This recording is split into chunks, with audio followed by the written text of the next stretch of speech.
Over the course of only 50 years, we humans have eaten over 90% of the big fish in the sea.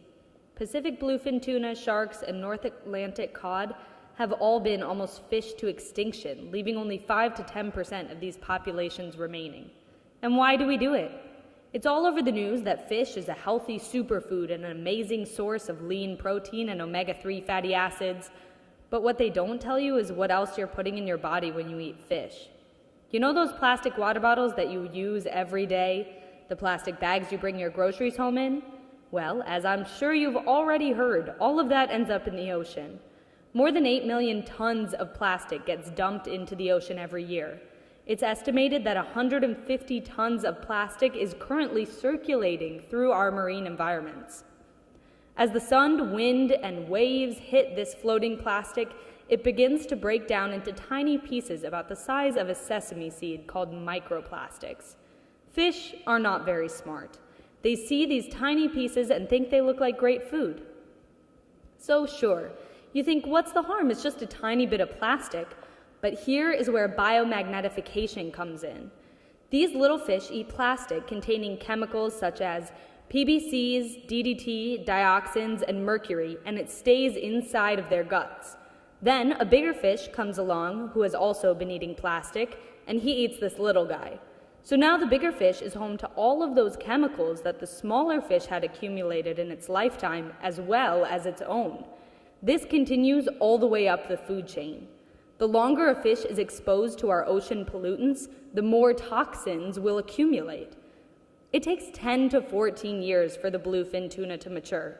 Think of how many fish that tuna has eaten in those 10 years.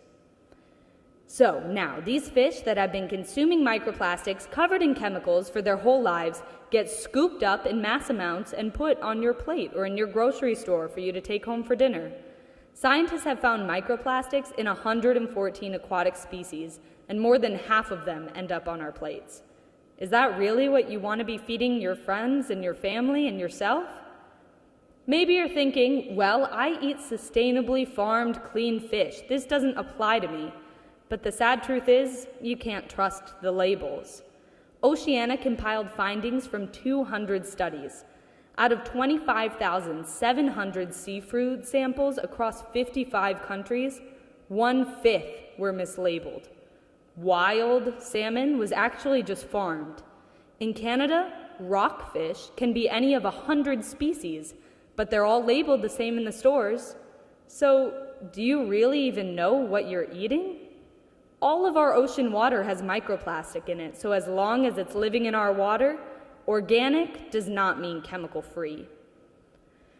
At the end of the day, we don't know what the effects are on the human body from ingesting microplastics and the chemicals that they carry. We do know that for fish, it blocks their digestive tracts, reduces growth, and reduces reproductive output. We do know that our water is riddled with microplastic. We do know that fish contain other chemicals such as mercury, which have been proven to be dangerous to the human body. We all love sushi or a nice grilled salmon, but is it worth the health risks? Is it worth it to overfish these populations to extinction just to possibly be putting more poison in our body? Food for thought.